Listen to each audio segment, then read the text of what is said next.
Ya, selamat siang semuanya. Terima kasih sudah hadir di kelas Construction Time and Cost Management. Kita memasuki di minggu kelima. Setelah minggu lalu, perkuliahannya bersifat asinkronus. Sekarang kita balik lagi ke sinkronos, gitu, di mana ada tatap muka di sini. Di mana di minggu ini kita akan mempelajari penjabaran aktivitas dan pengurutan, gitu ya. Defining activity and sequencing.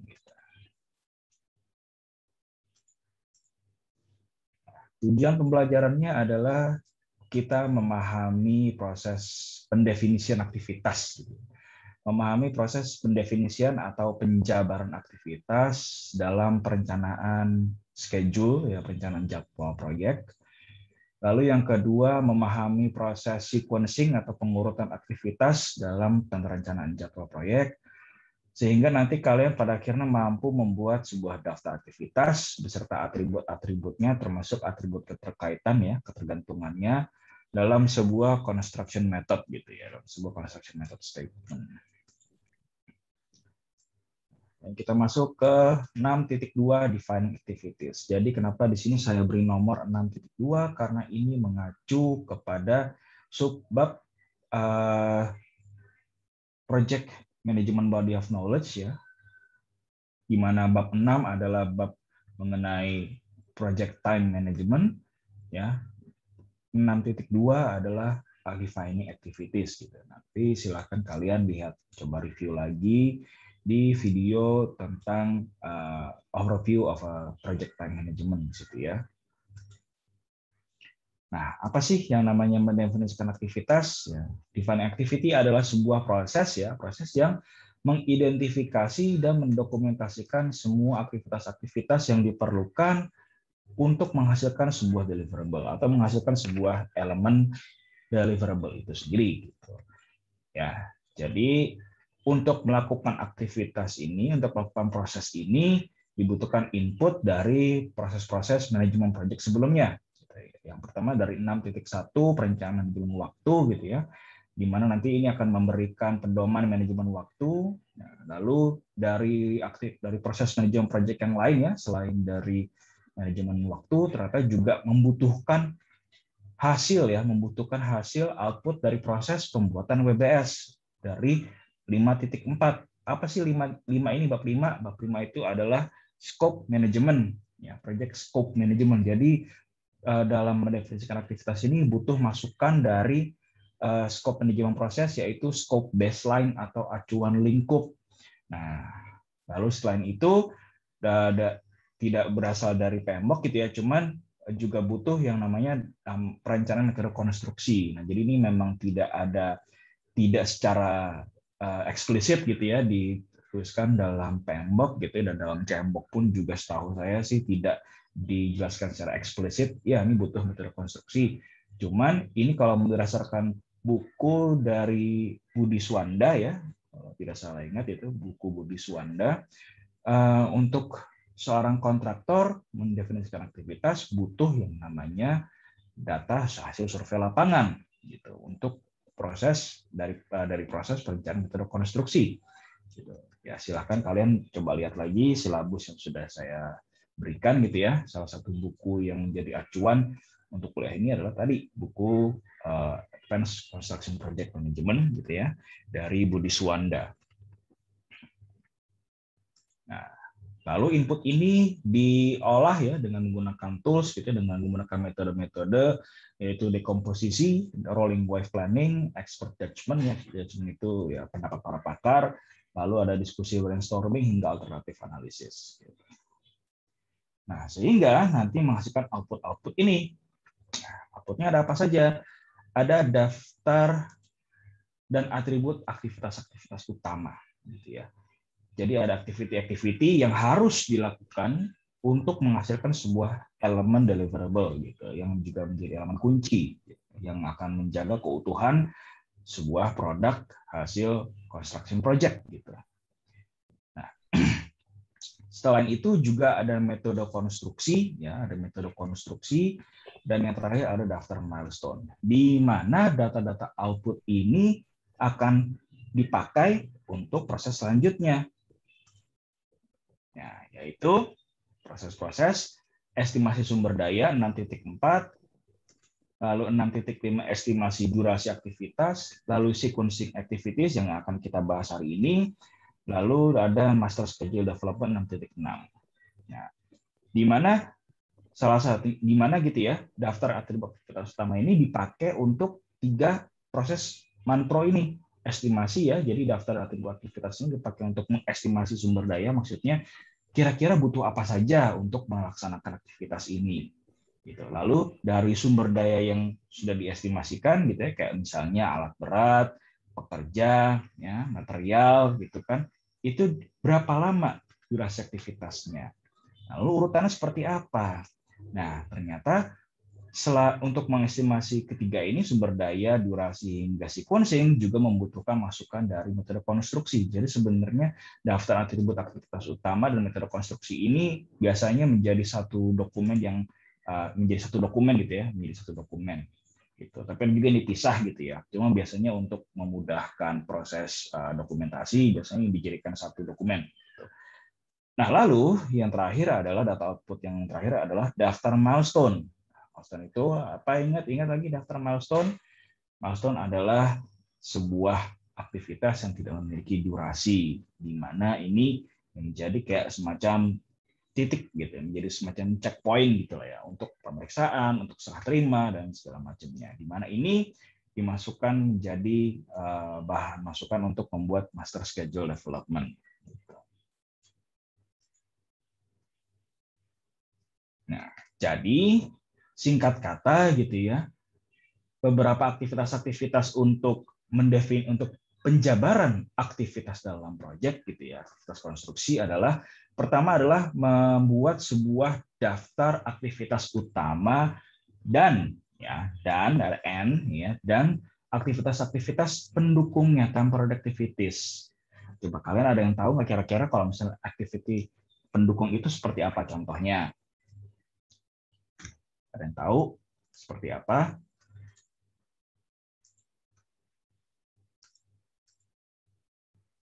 Tadi kayaknya ada yang ngomong deh, cuma masih di mute. Nah, Elsie mungkin masih di mute tuh suaranya tuh. Ya, Pak. Ya. Aktivitas pendukung, Pak. Safety, Pak. Barangkali. Safety. Nah, betul, safety. Safety itu seperti apa contohnya coba? Alat, helm, terus sarung tangan, misalnya ada ngelas-ngelas kayak kacamata, pakai masker untuk debu, gitu Pak. K3-nya lagi, gitu Pak. Oke.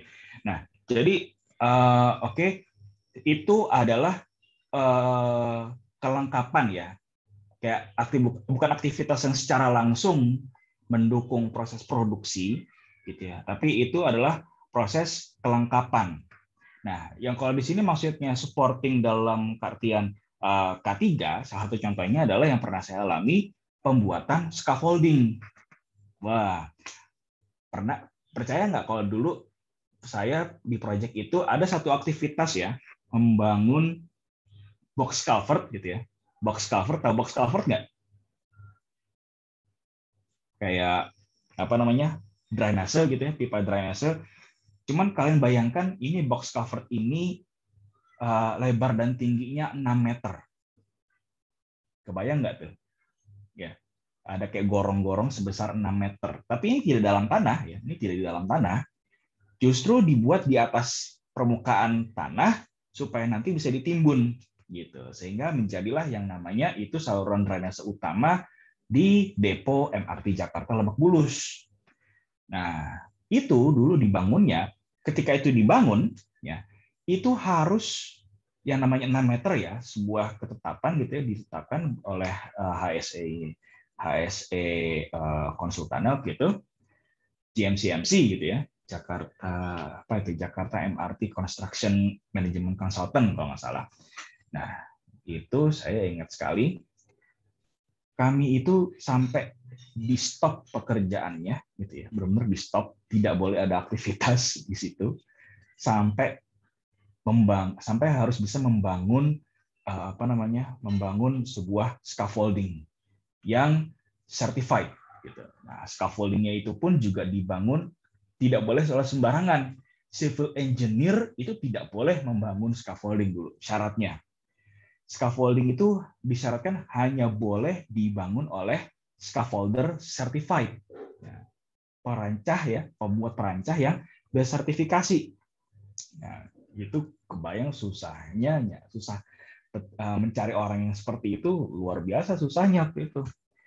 Nah, selain scaffolding harus dibangun oleh scaffolder certified, bahan pembangunnya pun ya, bahan scaffoldingnya pun juga nggak boleh kayak besi yang cuman apa sih, besi-besi scaffolding. Kalian pernah lihat kan besi-besi scaffolding seperti apa? Kalau misalnya yang kalian lihat biasanya itu ya dari warnanya orange atau coklat, agak karatan gitu kan, lalu kecil-kecil gitu, diameter paling cuman 1-2 cm gitu kan ya.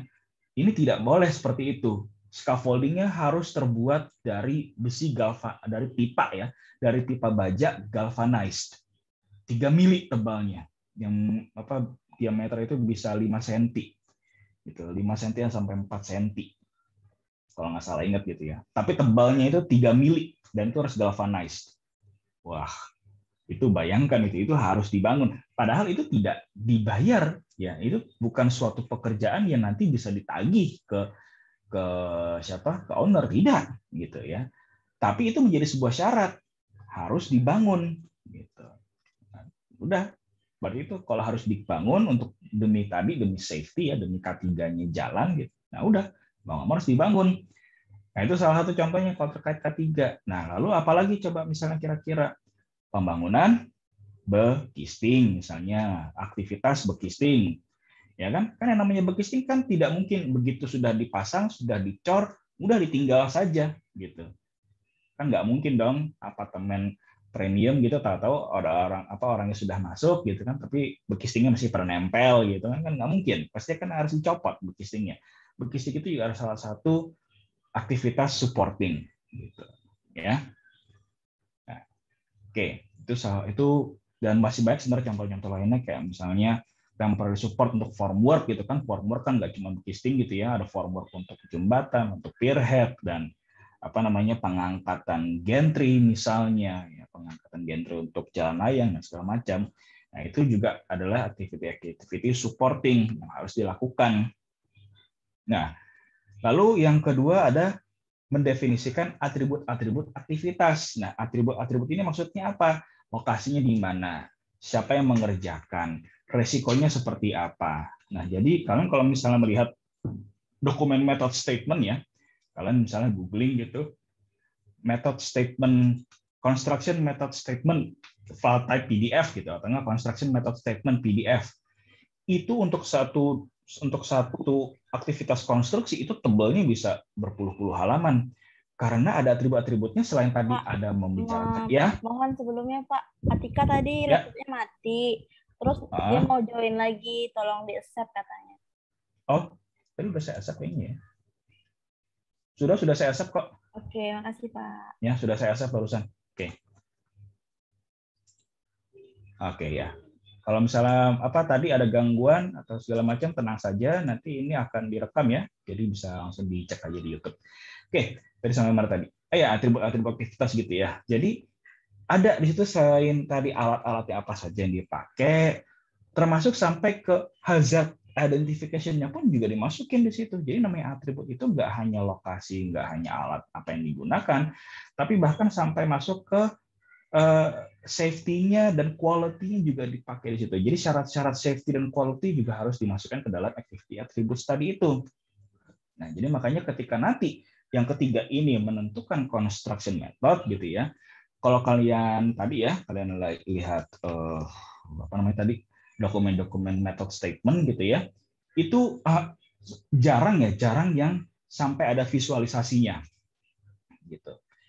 Nah, padahal gitu ya, kalau misalnya kita mengacu tadi ke atribut aktivitas tadi ya, salah satunya tadi juga tadi kalau apalagi menggunakan alat berat gitu ya, menggunakan alat berat untuk pengangkatan, ada satu analisis ya, satu perencanaan yang harus dilakukan untuk mengangkat untuk menggunakan alat angkat. Tahu nggak apa namanya? Lifting plan, lifting plan. Nah, itu lifting plan itu biasanya juga menjadi atribut aktivitas. Kenapa lifting plan itu menjadi penting? Satu, safety, gitu ya. Kalian sering dilihat di sosial media gitu kan, ada video kren terguling misalnya. Itu sering sekali gitu kan. Ada kren mencoba mengangkat sebuah mobil yang kecemplung di laut, terguling. Terus didatangin kren yang lebih besar untuk mengangkut kren yang terguling sebelumnya dan mobilnya ikut terguling lagi. Lalu datang lagi kren yang lebih besar lagi dan seterusnya sampai nggak habis-habis gitu. Berapa kren yang ambles gara-gara itu kan? Itu karena tidak ada lifting plan. Nah, kalau kalian lihat lifting plan itu kalian silakan cari gitu ya. Salah satunya kan apa? Ini saya nggak mau bahas banyak-banyak ya karena ini seharusnya sih ada dibahas di kelas construction method gitu ya. Kalian coba diskusikan di kelas itu pengaruhnya sudut boom ya, sudut crane boom. Tahu boom kan apa? Yang lengannya itu loh ya. Ya, sudut crane boom ya dengan panjang teleskopnya berapa derajat gitu kan. Nah, itu nanti akan mempengaruhi ke construction method gitu. Penempatan alatnya di mana? Kalau misalnya alatnya ditaruh sekian meter ya, radius sekian meter dari lokasi barang yang diangkat dan barang yang diangkat itu harus naik sebesar sekian meter, berarti sudut boomnya berapa derajat, nah berarti maksimal berapa SWL-nya. Apa itu SWL? Safety working load. Nah, itu harus ditemukan berapa. Berapa nih amannya ngangkatnya, berapa ton, berapa ratus kilogram. Kalau misalnya bisa mengangkat misalnya gini, harus mengangkat 2 ton atau 2000 kilogram besi misalnya ke lantai 10.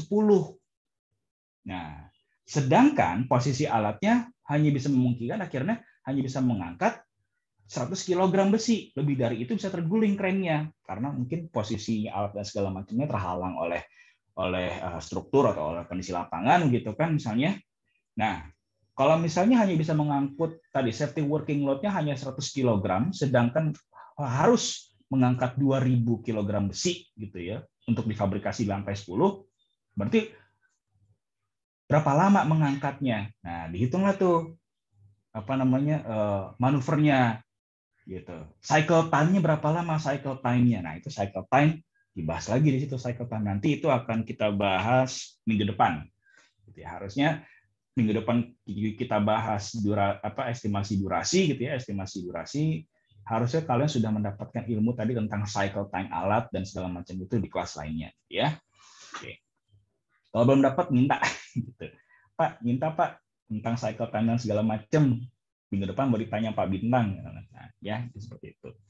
Oke, nah lalu tadi setelah menentukan construction method, lalu juga milestone. Tapi kalau misalnya nggak dapat, ingatkan saya aja minggu depan akan saya tambahkan slide-nya lah gitu mengenai lifting plan dan segala macam gitu ya. Oke. Nah, sehingga nanti proses mendefinisikan atau penjabaran aktivitas konstruksi itu bermanfaat untuk apa? Nih, ya, memberikan informasi terkait sumber daya, alatnya, materialnya, pekerjanya seperti apa untuk aktivitas gitu. Nah, nanti ini juga akan berguna untuk apa? Ayo. Perencanaan, biaya di sini ya, di sini juga masuk di sini. Oke, dari data sumber daya itu sehingga memberikan apa tadi? Ada gambarannya seberapa produktifkah alat ini gitu. Ya.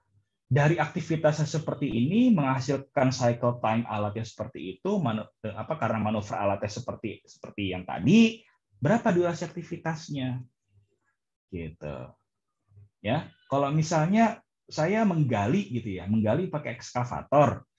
Nah, saya menggali pakai ekskavator yang punya kapasitas bucketnya, misalnya kapasitas bucketnya let's say 20 meter kubik gitu ya. 20 meter kubik. Saya ekskavator itu bekerja sama dengan dump truck ya, saya koreksi, nggak sampai 20 meter kubik biasanya, 5 meter kubik misalnya, ya 5 meter kubik gitu, bekerja sama dengan sebuah dump truck yang kapasitasnya 20 meter kubik. Nah, Ya, dump trucknya setelah terisi penuh, dia harus berjalan, harus bermanuver keluar dari site, ya, membuang tanahnya, misalnya membuang tanahnya di tempat pembuangan tanah yang jaraknya sejauh 5 km. Nah, alatnya dump trucknya cuma satu. Berarti kira-kira berapa lama dia bisa menggali dan membuang tanah yang banyaknya itu misalnya 10.000 meter kubik. Nah, berarti kan ada idle-nya tuh. Begitu truknya penuh, truknya keluar, nggak ada truk dump truck yang siap lagi untuk menampung. Mau nggak mau gimana? Apa yang terjadi? Mandek. Ekskavatornya nganggur jadinya. Ya kan cuman gali berapa? 20 bagi 5. Cuman gali 4 kali, ya. Truknya keluar, udah diem. Nggak bisa menggali lagi. Gitu.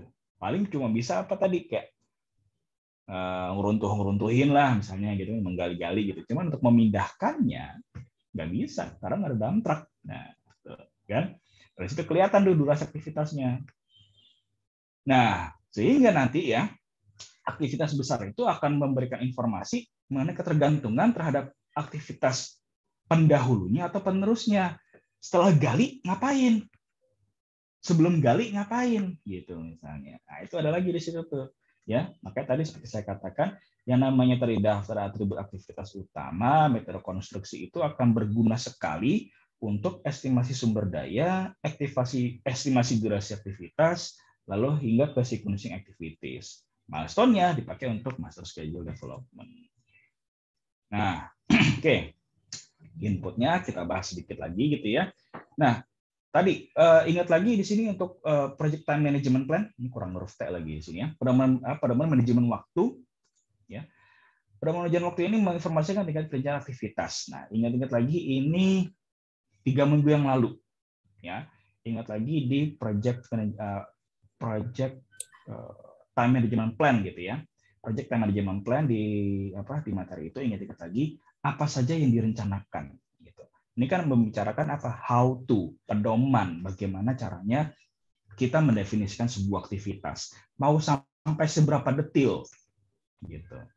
Apakah kita mendefinisikan, apakah kita perlu sampai menganalisis seberapa cepat seorang tukang besi bikin besi tulangan kah? Seberapa cepat dalam waktu 2 jam bisa memasang kawat benrat berapa banyak kah? Apakah perlu sampai segitu-gitunya atau tidak? Nah, itu dijelaskan di project time management plan. Nah, lalu di scope baseline gitu ada acuan lingkup.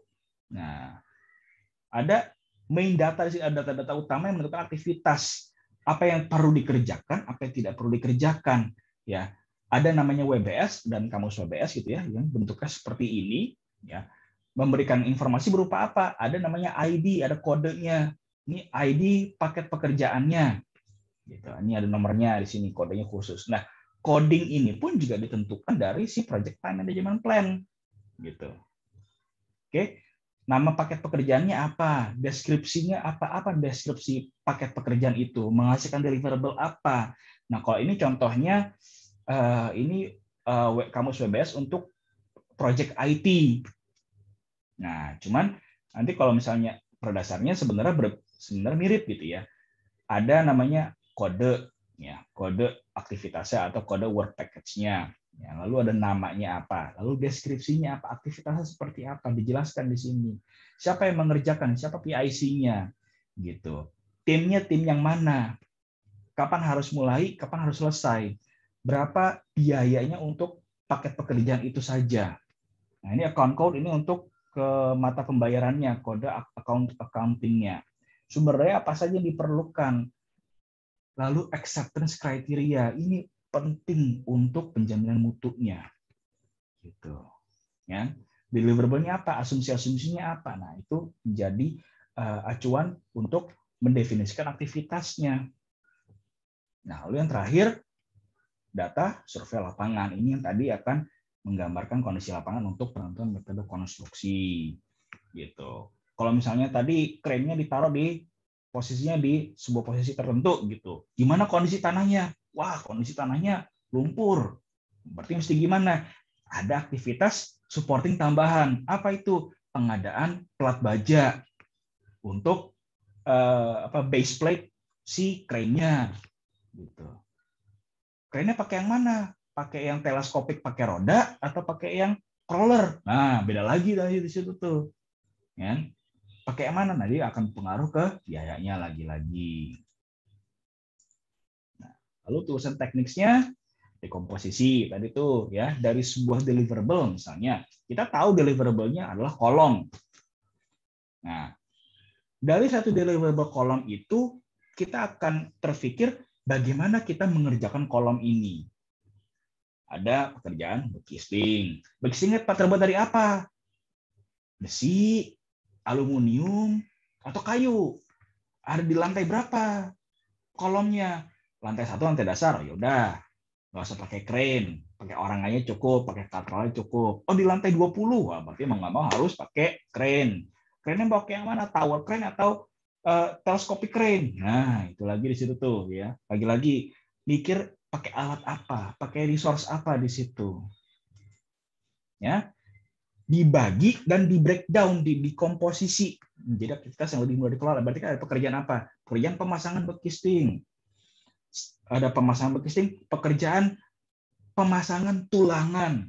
Nah, sebelum tulangan dipasang, ngapain dulu sebelumnya? Ada fabrikasi tulangan di bawah, gitu kan.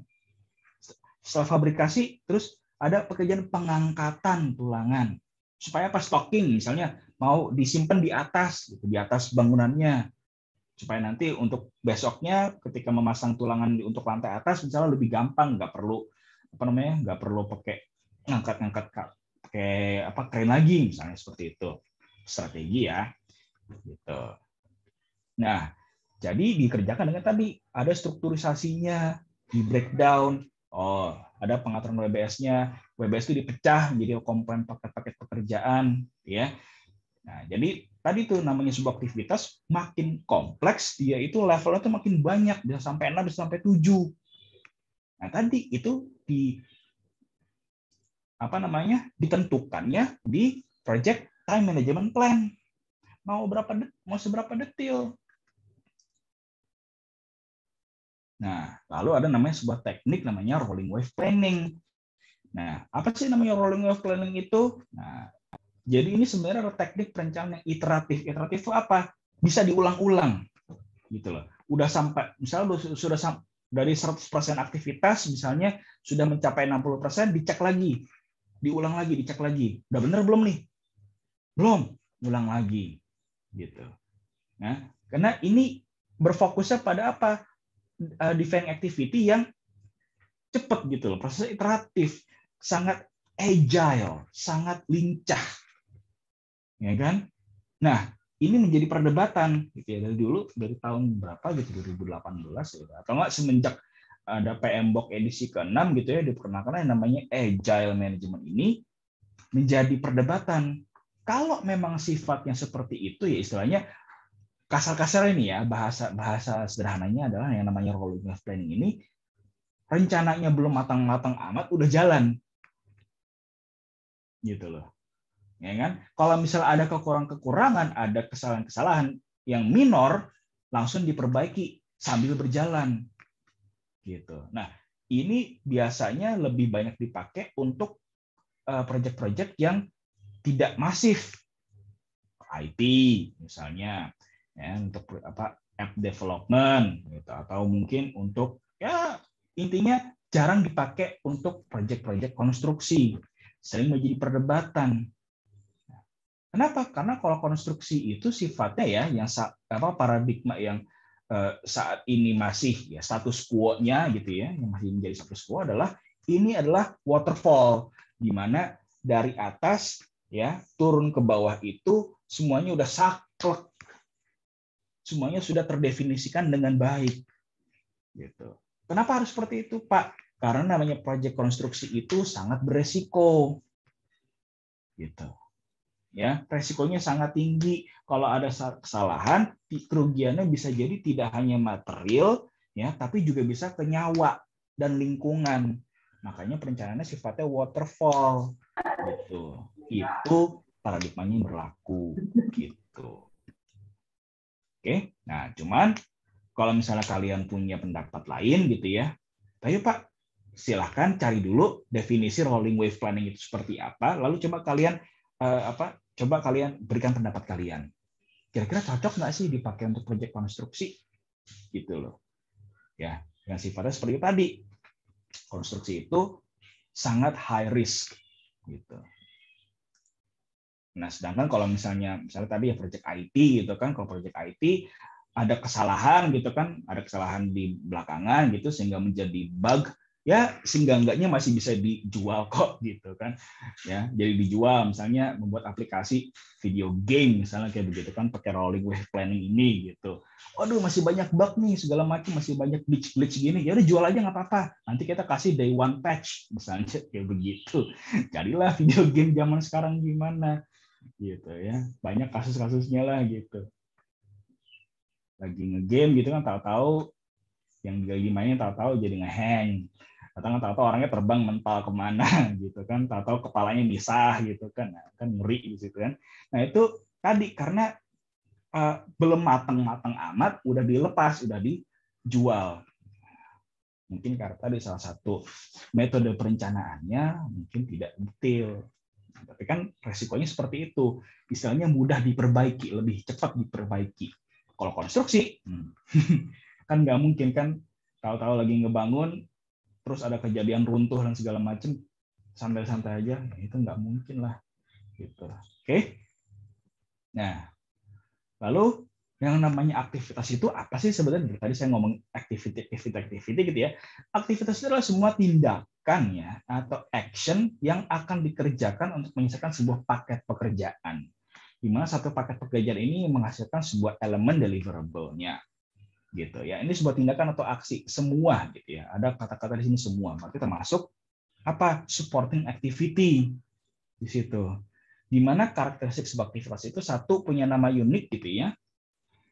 Walaupun namanya istilah gini, pekerjaan pengecoran kolom, ya, kolom di lantai 1 sama di lantai 10 itu pun karakteristiknya udah beda, gitu, ya. Di satu lantai pun juga harus diberi namanya beda. Kolom grid A1, A1, A2, A3 itu pun ada nama-namanya lagi. Nama-namanya harus unik. Gitu. Kenapa? Karena kalau misalnya sampai harus dicek, misalnya ada pemeriksaan, ada inspeksi. Oke, inspeksi kolom yang mana Pak? Nah, bingung. Ada keruntuhan di lantai sekian gitu, karena ada satu kolom yang gagal, kolom yang mana? Pokoknya kolom lah, yang pilih aja salah satu yang mana. Kan nggak mungkin seperti itu.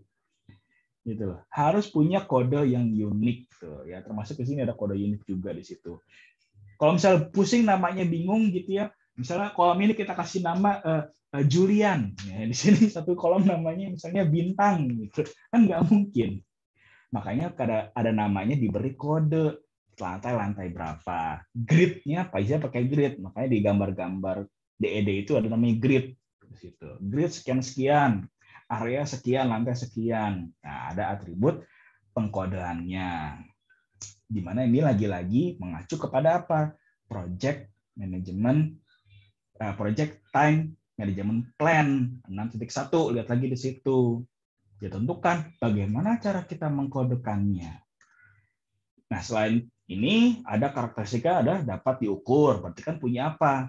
Kalau mau bisa diukur, measurable, berarti kan punya volume, ada kubikasinya, ada bobot anggarannya. Lalu punya estimasi durasi. Lalu terakhir punya perincian yang cukup. Contohnya misalnya kayak begini, dari WBS gitu ya, level 1 gitu atau level 0 gitu ya. Kalau misalnya biasanya ini tergantung lagi nih, ya tergantung dari scope manajemen plan-nya gitu. Ada yang bilang kalau misalnya project-nya gitu ya, project besarnya gitu, yang satu project itu disebutnya level 0, ada yang bilang level 1 gitu. Itu apa namanya? Perdebatannya sebenarnya nggak perlu amat lah gitu ya. Cuma menyatakan apa? Misalnya level 1 gitu ya. Let's say untuk di kuliah ini kita sebutlah sebuah satu project itu namanya WBS level 1. Kita kasih kode namanya PR, singkatan dari proyek rumah gitu. Lalu ada masuk ke level 2, PR.B. Oh, ini apa namanya? Kode kedua ini artinya areanya mau di mana? Ya. Kalau di PR B ini area rumahnya, PRA itu mungkin di area halaman depannya, PRC itu di halaman belakang misalnya seperti itu. Nah, di rumah itu ada paket pekerjaan struktur. Nah, makanya disebut di WBS level 3 jadi PR B1. Ini artinya sudah jelas nih untuk proyek rumah di area rumah paket pekerjaan struktur. Gitu. Sebenarnya kalau mau bisa dijabarkan lagi di level 4 gitu ya. Ada pekerjaan struktur atas, struktur bawah gitu. Tambah struktur atap misalnya. Nah, teman ini contohnya sampai level 3 aja lah gitu ya. Oke, ini aktivitas. Lalu yang paling bawah ada namanya WBS level aktivitas atau level 4. Nah, di mana aktivitas itu dijabarkan menjadi seperti ini. Ya. PR, ada PR proyek rumah, area rumah, CF ini maksudnya di struktur. Nah, fungsi struktur disiplinnya teknik sipil. Aktivitasnya apa? Gali. Ya, aktivitas menggali itu dikasih nomor 1, arti ini pekerjaan paling pertama. Ya, untuk di proyek rumah, area rumah, ya dikerjakan oleh disiplin C ini ya, ada C teknik sipil, ya fungsi struktur punya bobot 10%.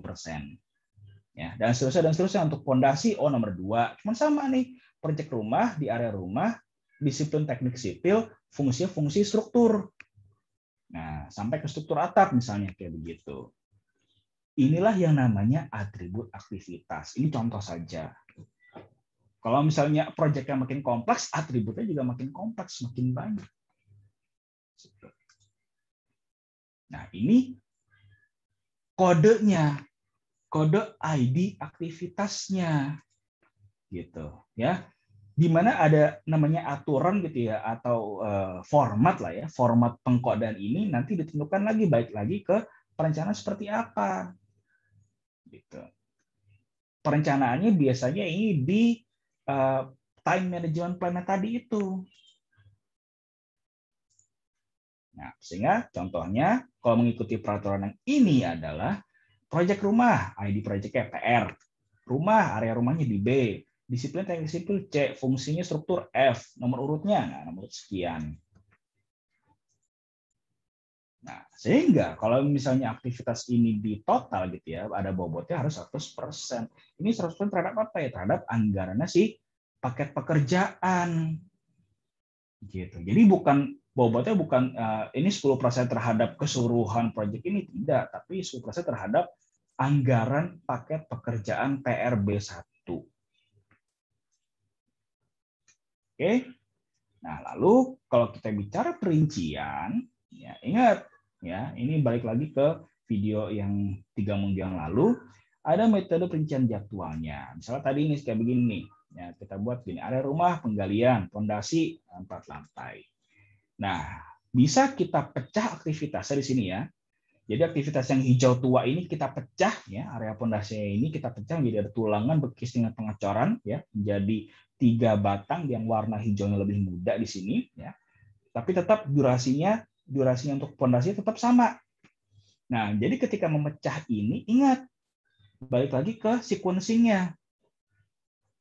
Ya. Balik lagi ke sifat hubungan keterkaitannya. Apakah dia SS, start to start, finish to finish, atau start to start. Nah, bagaimana cara memecahnya? Balik lagi ke atribut aktivitasnya seperti apa. Boleh nggak sih ini tulangan pondasi dan bekisning pondasi di SS kan atau di FF kan? Nah, ada pertimbangan-pertimbangannya. Apakah pertimbangannya mandatory, discretional, ya, eksternal atau internal? Nah, ingat-ingat lagi 2 minggu yang lalu seperti apa. Ya, nah, atau menggunakan tabel penulisan kinerjanya ini. Maaf. Ya, kalau penulisan kinerja ini biasanya untuk ketika sudah di lapangannya, untuk apa? Dicek dengan QS-nya. Bobotnya ada berapa persen rencananya nih? Aktualnya berapa persen? Nah, sehingga outputnya dari penjabaran aktivitas ini adalah ini ya, daftar aktivitas untuk proses tadi. 63 ini apa? 63 estimasi sumber daya. 64 ini apa? Estimasi durasi. Ya. 65 apa? 65 sequence-nya. Ya, daftar lengkap yang mencakup semua aktivitas konstruksi paket pekerjaan. termasuk dalam deskripsi tambahan ya aktivitas tersebut. Bisa ya. Bisa apa aja sih aktivitas deskripsi tambahan itu minimal banget ada predesesor dan suksesornya. Penentuan predesesor dan suksesor itu biasanya ditentukan lagi pakai kodenya. Predesesor siapa kodenya? Oh, kodenya sekian. Penerus siapa? Sekian. Gitu. Pakai kode lagi. Sifat ketergantungannya apa? FS kah? FF, SS, atau FE, atau SF? Pakai lag atau lead nggak? Nah, lalu yang terakhir yang penting di sini adalah aktivitas penjaminan mutunya. Nah, ya. Kalau misalnya sudah bicara penjaminan mutu, nah biasanya ketika membuat atribut aktivitas, metode construction method biasanya digunakanlah yang namanya flowchart gitu, pakai diagram alir gitu. Lalu metode konstruksi lagi-lagi sama untuk 63, 64, 65 ya. Tadi ini nih ya site planningnya, pemetaan posisi alat, kondisi lapangan, ya lifting plan-nya seperti apa, panjang beban segala macam gitu. Ya, kalau misalnya mau nambahin produktivitas alatnya silahkan, cuman itu biasanya di estimasi sumber dayanya biasanya ada di situ. Jadi bukan di sini ya, cycle time alatnya dan seterusnya. Lalu yang terakhir daftar milestone. Oke. Nah, kemarin bertanya di kolom chat. Oke, langsung ke activity sequencing. Nah, ya. Nah, lalu setelah tadi kita jabarkan aktivitas-aktivitasnya, kita beri pemahaman gitu ya yang cukup detail sehingga ketahuan atribut-atributnya seperti apa. Lalu kita urutkan berdasarkan atribut tadi itu. Ya. Berdasarkan atribut yang tadi sudah kita definisikan lalu kita urutkan dengan namanya activity sequencing, proses yang mengidentifikasi hubungan antar aktivitas project untuk menentukan logical sequencing yang paling efisien. Nah, inputnya dari proses manpro sebelumnya ada tadi lagi-lagi ke perencanaan manajemen waktunya, ya, time management plan seperti apa. Lalu define activity tadi barusan kita bahas. Lalu yang terakhir defining scope-nya seperti apa. Datanya apa? Lagi-lagi pedomannya, ya, how to-nya, bagaimana kalian mensequencing-nya, bagaimana kalian menjalankan keseluruhan proses manajemen waktunya, ya. Lalu data dari 6.2 ini dapat daftar atribut aktivitas, milestone, lalu scope statement dari scope manajemen plan-nya. Tools-nya, nah ini kalian pelajari 2 minggu ke belakang. Network scheduling, PDM, kan, atau critical path, network dan segala macam ini yang kalian pelajari 2 minggu ke belakang, ya. Sehingga nanti mengeluarkan hasilnya network schedule diagram yang akan digunakan pada proses master schedule development. Oke. Nah, ini belum dibahas tadi ya, scope statement itu seperti apa sih yang dipakai gitu ya. Nah, jadi namanya scope statement itu biasanya terdiri dari satu, ada namanya product ya. Product scope description, deskripsi lingkup produk, bukan project, produk. Jadi mengacunya konteksnya pada barang jadinya seperti apa. Gitu. Ya. Penggambaran produk yang lebih detail hasil menelaah dari project charternya dan requirement seperti apa. Requirement untuk apartemen kelas premium dengan kelas middle up jelas berbeda. Gitu. Itu harus dideskripsikan dengan baik di scope statement itu. Sehingga nanti ini akan mempengaruhi ke activity sequencing-nya seperti apa. Gitu. Oke. Kalau misalnya nih ya, kalau misalnya untuk apartemen kelas middle up atau middle low lah misalnya, sambil middle low gitu.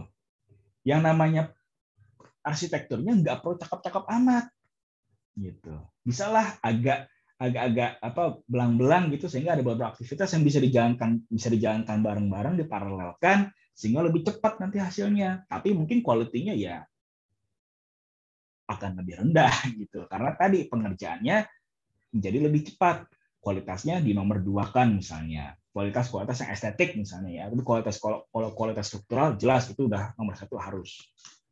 Nah, ada yang menanya nih. Ya, spesifikasi produk, betul. Ya, jadi namanya product scope itu bahasa sederhananya adalah spesifikasi produk, gitu. Oke, terima kasih sudah menanyakan. Nah, lalu daftar deliverables-nya. Ya, termasuk apa di sini nih? Dokumen penyerta deliverable itu tadi termasuk ada gambar desainnya, ya, acuan gambar desainnya kemana, checklist pemeriksaan, sertifikasi, nah itu juga masuk ke situ. Nah, sehingga nanti ini akan dipakai untuk membuat acceptance kriteria-nya. Dimensinya sudah sesuai atau belum? Gitu. Untuk mencapai dimensi sekian puluh meter, aktivitasnya jelas berbeda dong. Lalu yang terakhir, ada exclusions atau pengecualian daftar aktivitas yang tidak dikerjakan oleh tim project. Gitu. Oke, misalnya nih, ada kontraktor menang tender gitu kan. Di kontraknya tertulis jelas hanya mengerjakan pekerjaan struktural. Gitu. Termasuk di dalamnya struktural itu misalnya apa? Balok kolom plat misalnya. Dinding gimana? Masuk. Tapi dinding sampai kemana? Apakah sampai ke acian atau sampai ke finishing? Tidak, hanya peletakan batako misalnya. Nah, cuma lagi ngerjain nih, udah selesai nih, dindingnya udah kepasang gitu kan, udah cakep gitu, tapi nggak diaci, gitu. Nggak ada finishingnya, masih terbuka aja gitu, batako nempel aja gitu. Owner datang nih, ada owner atau perwakilan owner datang, kucuk-kucuk bilang, Pak, nggak sekalian diaci, Pak. Nah, sering banget kayak gitu tuh. Tolonglah Pak, sekalian diaci. Nah, kata-kata tolong. Ya. Nah, kontraktor ya biasanya demi menjaga hubungan baik supaya bisa di hire di project berikutnya, misalnya kayak begitu kan, ya lah kerjain lah. Nanti saya kasih invoice ya Pak ya, nah, pakai invoice. Nah, sehingga terjadilah tuh yang namanya scope creep.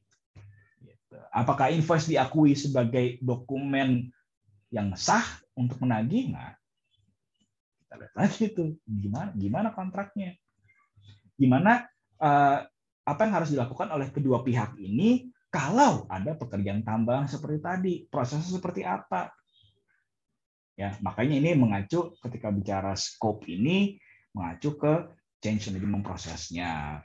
Ya, dari proses pengelolaan perubahan tadi, kerja tambah kerja kurang nanti akan mempengaruhi ke schedule-nya seperti apa, termasuk ke biaya apalagi. Oke, nah kita quick recap gitu ya, quick recap dari pertemuan 2 minggu yang lalu. Ingat, ketika melakukan sequencing atau pengurutan gitu ya, ada namanya logical relationship gitu ya, di mana namanya dependency atau ketergantungan itu bisa 4 ini. Hard logic gitu kan, yang udah mandatory harus kudu mesti gitu kan. Discretionary gitu yang mungkin ya, yang mungkin hubungannya tidak perlu ada, cuman diada-adakan supaya menjaga keutuhan network diagramnya, supaya kelihatan jalur kritisnya di mana. Gitu. Ada external dependency ya, subjective restriction gitu, atau internal dependency. Gitu. Nah, di mana sifat-sifat dari dependency ini bisa FS, SS, FF, atau SF. Nah, lihat lagi lah ya video di 2 minggu yang lalu. Nanti terlihat di NS Project-nya seperti ini. Oke, sudah kelihatan ya. Nah, contohnya nih, ya, contohnya pekerja proyek menggunakan Podomoro School, ya, pekerjaan struktur bawah. Misalnya ini saya ambil deh, saya sembunyiin dulu. Ya, awal seperti ini. Ini adalah level 0 di sini ya. Ini namanya level 0 ya, atau level 1 ya, ada di level 1. Ini level paling dasar ya, proyeknya. Nah, lalu ini level-level di bawahnya. Karena sudah tahu kan gimana caranya apa membuat jadi subtask gitu. Dengan pakai apa tuh? Ini ya. Dipakai ini nih. Ya. Kalau mau dinaikin jadi level yang atas gitu kan, level yang lebih awal namanya di outbound task di sini pakai ini. Kalau misalnya mau diturunin gitu kan menjadi subtask gitu, subtask itu ini ya, pekerjaan jangan ini ya, persiapan nggak seru. Misalnya ini deh ya. Pekerjaan struktur atas ini adalah task. Kolom sub task. Ruang guru lantai 1 sub-task gitu. Kalau menurut bahasa si MS Project. Tapi kalau menurut bahasa kita bisa bilang seperti ini. Ini WBS level 0 yang ini, ya. Ini WBS level 1, ini WBS level 2, ini WBS level 3, ini activity atau WBS level 4. Nah, bisa dibuat seperti itu. Oke. Nah, cara naikin turuninnya tadi pakai yang ini. Nah, untuk activity ini misalnya dia punya durasi di sini 2 hari, 5 hari, 1 hari. Gitu. Oke. Nah, ini tergantung tadi estimasi durasinya ya, akan kita bahas minggu depan gitu ya. Nah, ada di sini predecessor-nya. Predecessor ke nomor 48. Oh, 48 itu di bawahnya, tulangan dulu. Gitu. Ini siapa predecessor-nya? 43. 43 itu dia ada di sini, bukan di sini. Nah, 43. Nah, nih 43 di sini, nomor 43 di sini. Pengecapan beton K100 di situ. Lalu kolom beton kolom nomor 47. Nah, ini casing kolom. Gitu. Nah, nanti kelihatan kelihatanlah di networknya. Aktivitas ini nyambungin kemana? Oh, dia nyambung dari sini. Oke, terus dari sini, jalurnya dari sini ke sini, terus dia ke penuangan kolom. Dari penuangan kolom, terus dia langsung ke, ini apa nih namanya? Ini ke pengecekan kolom beton. Lalu ke bawahnya, lanjut dia ke sini, penuangan beton. Oh, ternyata dia ada lag-nya nih, 49 ya. Dia predecessor nomor 49 yang ini, plus ada lag 2 hari di sini. Oh, nyambung ke sini. Nah, terus dia, nyambung ke sini ternyata nih. Oh, ada wire mesh untuk pekerjaan platnya, tapi untuk pekerjaan platnya dia tidak kritis di sini. Gitu. Nanti kelihatanlah di sini untuk Gantt chart seperti itu. Nah, kalau mau yang lebih lebih komprehensif, pakailah namanya network diagram. Wah, kelihatan dah tuh kan. Nah, ini jauh kritisnya nih dari galian tanah untuk pondasi, lalu ini cerucuk kayu, lalu penulangan pondasi, lalu ini ada pengulangan pondasi lagi. Terus ini gimana Pak, kok gantung nih? Nah, kalau ini menggantung, bisa kita tetapkanlah ada discretionary discretionary dependency gitu ya, misalnya supaya nggak gantung kemana, nah, terserah, sifatnya diskresi gitu. Cuman hati-hati aja kalau misalnya begitu disambungkan, tahu-tahu jadi kritis, nah udah. Gitu. Berarti harus nggak boleh telat, itu aja. Nah, ini casing pondasi masih kritis, ya. Lanjut, wah kritisnya jauh bener. Nah, ini kayak begini nih, ya. Ini kerjaan apa sih? Urukan ya, kerja urukan gitu. Dia nggak kritis, gitu. Cuma dia nyambung ke sini. Dia menjadi predecessor bagi aktivitas apa nih? Aktivitas beton K100 di situ. Oke, lanjut. Wah, panjang ini networknya. Makin kompleks proyeknya, networknya makin panjang dan makin ribet kemana-mana. Oke, nah ini kok ada yang kerjaan gantung. Nah, ini kayak begini nih, ya. Ini ada aktivitas yang kok kayaknya gantung banget, hubungan gantung melayang malah gitu kan, nggak ada kaitannya. Tiang baja penahan bordes. Nah, ini sebenarnya bisa dikaitkan nih kemana? Nah, tadi terserah, misalnya mau dikaitkan ke sini, misalnya dikaitkan ke sini, misalnya boleh. Nah, ternyata nggak kritis. Oke. Terus ini mau disambungin kemana? Misalnya sambungin lah ke sini misalnya. Nah, bisa nyambung ke situ langsung. Ternyata nggak kritis. Nah, oke. Boleh. Mana lagi yang gantung-gantung, yang nggak jelas gantung-gantung. Kalau lagi digantungin jangan tersinggung. Nah, ini gantung nih ya kan. Misalnya disambungin lah ke sini gitu. Nah, nggak kritis. Ini apa di sini nih? Nah, beton 4 lantai. Udah mentok ya, udah nggak bisa di zoom out lagi. Oke. Nah, jadi seperti itu. Nanti kalau di network di balik lagi Gantt chart-nya, lihatlah di sini nih, ya, masih nyambung atau enggak tadi kan ada beberapa yang saya sambung-sambungin tuh. Durasinya berubah nggak durasinya? Enggak berubah karena tadi yang saya sambung-sambungin tidak mempengaruhi, tidak kritis gitu. Jadi tidak mempengaruhi durasi proyek secara keseluruhan. Oke. Nah, sampai sini ada yang ditanyakan? Silakan tanya di kolom chat. Belum ada? Oke. Kalau belum ada, kita lanjut. Nah, maka dari itu sekarang kita rencanakanlah proyek kalian, gitu ya. Seperti yang saya katakan di kelas introduction ya, pertama-tama kita, kalau ada komponen penilaian 25% untuk tugas proyek, tugas besar kalian. Nah, maka dari itu kita kick off lah ya, kita briefing sejenak gitu. Oke. Nah, jadi untuk proyek ini buatlah sebuah kelompok kerja gitu ya, maksimal 3 mahasiswa. Nah, maksimal 3 mahasiswa. Kenapa kok cuma 3, Pak? Ya karena ini hanya membuat RAB dan schedule gitu ya. Belum sampai ke keseluruhannya gitu untuk kayak di kelas construction project modeling gitu kan. Nah, silakan gunakan data Becky dan gambar dari kelas construction quantification yang sudah kalian ambil gitu ya, yang sudah pernah kalian kerjakan waktu itu. Atau mungkin kalau misalnya pernah ikut lomba gitu kan dapat data gambar DED gitu, silakan itu juga dipakai gitu kan. Asal kalian sudah pernah menghitung volumenya gitu. Jadi yang penting kalian punya data volume dan gambar DED gitu. Maka dari itu saya rekomendasikan silakan pakai tugas construction quantification yang lalu karena itu sudah ada gambar DED-nya dan sudah pernah kalian hitung volumenya. Atau kalau misalnya sedang mengambil kelas construction project modeling, silakan pakai data itu. Jadi kalian mengerjakan tugas ini sebenarnya sekaligus mengerjakan project construction project modeling gitu, bareng kerjaannya. Gitu, nggak masalah gitu kan. Justru malah lebih enak nanti. Nah, atau mungkin kalau kalian punya contoh project lain tadi ya dari lomba atau dari magang kalian gitu, silakan dipakai juga gitu. Oke. Nah, jadi untuk minggu depan cicilannya adalah, nah, jadi saya kebiasaan kalau misalnya ngasih tugas project itu saya ngasih cicilan, gitu ya.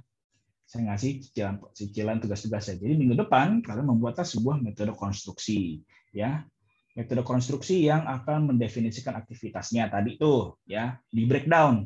Kalian sudah pernah bikin Becky, gitu kan? Cobalah di breakdown menjadi aktivitas yang lebih rinci, kalau bisa, kalau memungkinkan, gitu.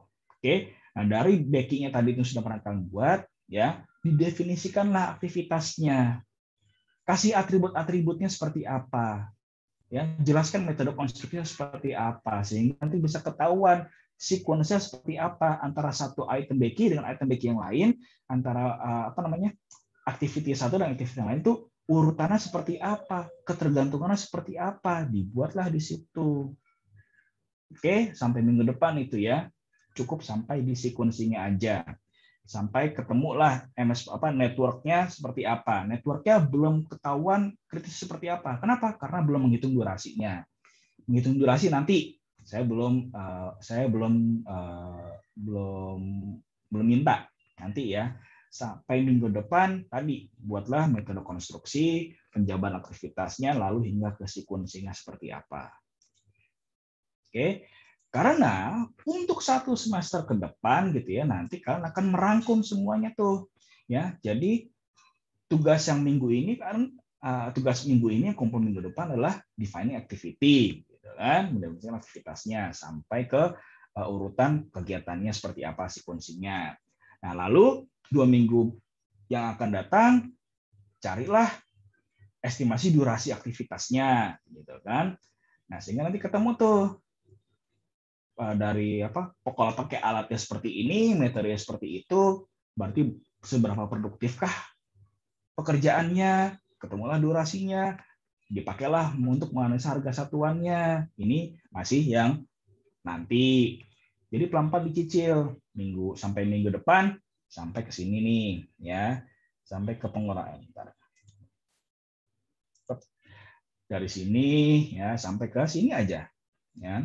Sampai ke sini nih ya. Jadi 2 ini definitif sampai ke sini ya. Karena namanya kalian menentukan atribut aktivitas, berarti kan kalian seenggak-enggaknya sampai ada estimasi kebutuhan sumber daya di situ.